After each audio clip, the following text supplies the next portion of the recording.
En el ILAB de Tucumán se estudia todo sobre la luz, cómo la usamos, cómo podemos aprovecharla mejor y también qué efectos tiene sobre nosotros.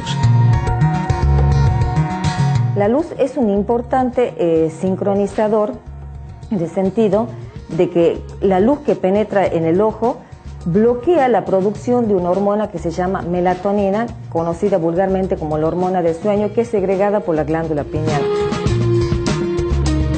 Durante el día, nuestro cuerpo produce bajas cantidades de melatonina. Al atardecer, los niveles comienzan a subir hasta llegar al máximo entre las 2 y las 4 de la mañana. Lo opuesto es el cortisol, que es una hormona estresora, movilizadora del organismo. Entonces, tanto el cortisol como la melatonina tienen un patrón diurno, un patrón de secreción diurno y uno estacional. O sea, se segrega más melatonina durante la noche y más cortisol durante el día.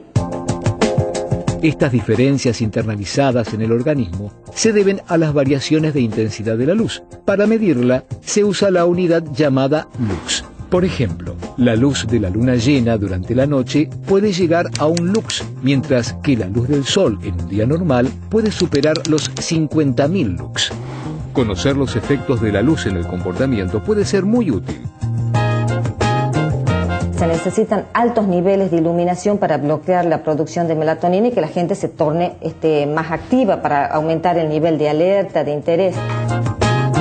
Con los resultados de estas investigaciones, el ILAB asesora a fábricas, oficinas y escuelas de todo el país. Antes de irnos, le preguntamos a Graciela cómo aprovechar la luz en beneficio de la salud.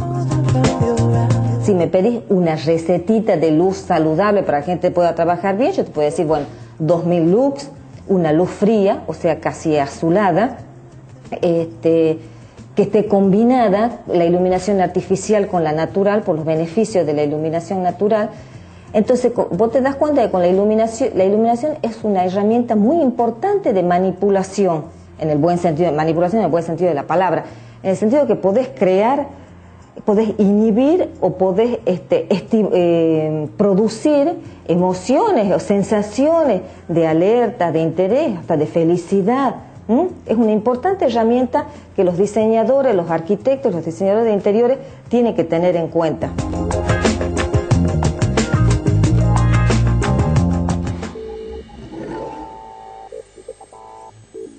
Ahora en el programa vamos a hablar de física y les voy a presentar al nuevo columnista que va a tener el programa, que es el doctor Fernando Lombardo. Fernando es además director adjunto del Departamento de Física de la Facultad de Ciencias Exactas y Naturales. Y hoy, para empezar, Fernando, quiero que hablemos, ¿qué es la física? Una persona enciende el televisor y dice, le vamos a hablar de física. ¿De qué le vas a hablar? Bueno, básicamente uno podría resumir rápidamente que la física es una ciencia natural que intenta estudiar o describir la evolución de sistemas muy complejos en general o de la naturaleza misma. Vale decir, estudiar la evolución o cómo se comportan los sistemas cuando están en interacción. Ajá. Por lo tanto, los físicos en general recurrimos a modelos abstractos que se basan en un lenguaje matemático en el cual nosotros establecemos ciertas reglas rígidas para modelizar justamente lo que queremos estudiar. Cuando ese modelo es validado mediante los experimentos que nosotros hacemos, y por eso la física es una ciencia natural, decimos que nuestro modelo es correcto, que describe lo que queríamos aprender y además nos permite, en muchos casos, establecer una ley. ¿Qué es una ley? Una ley es algo tal que, si nosotros conocemos algunos datos de ese sistema, por ejemplo, cómo estaba el sistema o las partes constituyentes del sistema en algún momento, nos permite estudiar la evolución de ese sistema a lo largo del tiempo. Eso es un conocimiento determinista. Dadas algunas condiciones iniciales, nosotros podemos determinar la evolución de ese sistema. Está claro que no todos los sistemas nos permiten a nosotros tener un conocimiento determinista de su evolución.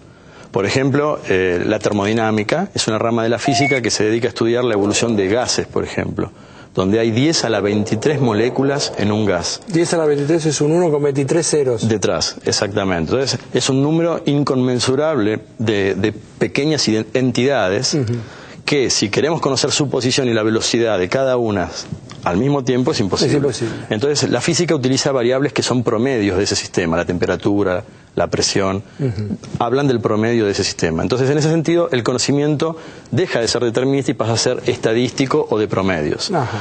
Otro caso bastante común o bastante conocido por la gente son los sistemas caóticos. ¿Vos crees que son conocidos? Bueno, la palabra caótica... La palabra caos se entiende. Claro, pero muy asociada también a la física, a la psicología, a la filosofía. Contame un poquitito. Claro, los sistemas caóticos son sistemas dinámicos, están dentro de la naturaleza, pero que tienen la particularidad de ser muy sensibles a las condiciones iniciales. Ajá. Por ejemplo, si tenés un sistema con una dada condición inicial, ese sistema evolucionará y hará alguna trayectoria. Si ahora al mismo sistema, en las mismas condiciones, le varías muy poquitito esa condición inicial, aunque varíes muy poquito esa condición inicial, la trayectoria o la evolución del sistema será divergente respecto de la anterior. O sea, las trayectorias divergen. Entonces, el determinismo se pone en juego. Claro. Uno puede conocer la evolución del sistema, pero no la puede predecir de antemano. Bueno, va a depender de las condiciones iniciales. Absolutamente, justamente esa es la característica. Un ejemplo de un sistema de este tipo es la predicción climática.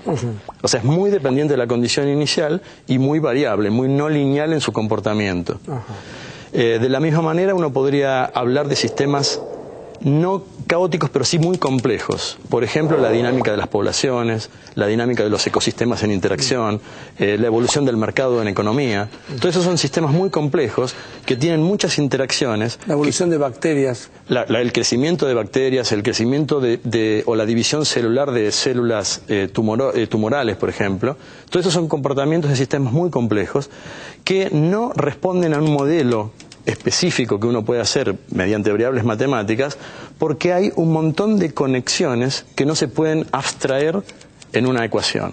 Entonces uno tiene que hacer, por ejemplo, simulaciones numéricas o mucho trabajo computacional para poder predecir algo respecto de estos sistemas. Y finalmente uno podría ya hacer un cuadrito en todo este lío con una de las teorías fundamentales de la naturaleza o de la física en particular, quizás la teoría más exitosa de la física, que es la mecánica cuántica.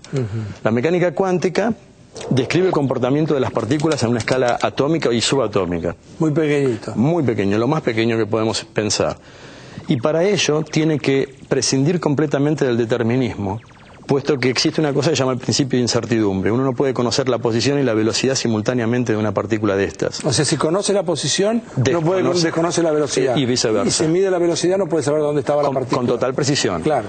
Por lo tanto, la mecánica cuántica abandona el concepto determinista de las trayectorias y lo reemplaza por una cosa que se llama la función de onda. La función de onda nos da la probabilidad de que una partícula esté en cierto lugar en un dado instante de tiempo. Ahora bien, la física puede determinar esas probabilidades de manera determinista, pero la función de onda en sí, o la mecánica cuántica en sí, nos da resultados en términos de probabilidades y no de resultados concretos para una dada condición. Se llama Fernando Lombardo, es doctor en física y desde hoy va a ser columnista especial de Científicos de Industria Argentina. Ha sido hasta acá y va a ser muy interesante escucharlo porque en un breve segmento de 3 minutos, no sé cuánto duró el micro, esencialmente diste un panorama de la física realmente extraordinario. Nosotros seguimos con Científicos de Industria Argentina. Hoy nos quedamos sin tiempo, no tengo oportunidad de dejar planteado el problema que había pensado, pero no importa, lo voy a hacer la semana que viene. Terminamos aquí, gracias por habernos permitido a nosotros entrar en sus casas, lo que no es poco. Nos reencontramos en una semana aquí en Canal 7, la televisión pública.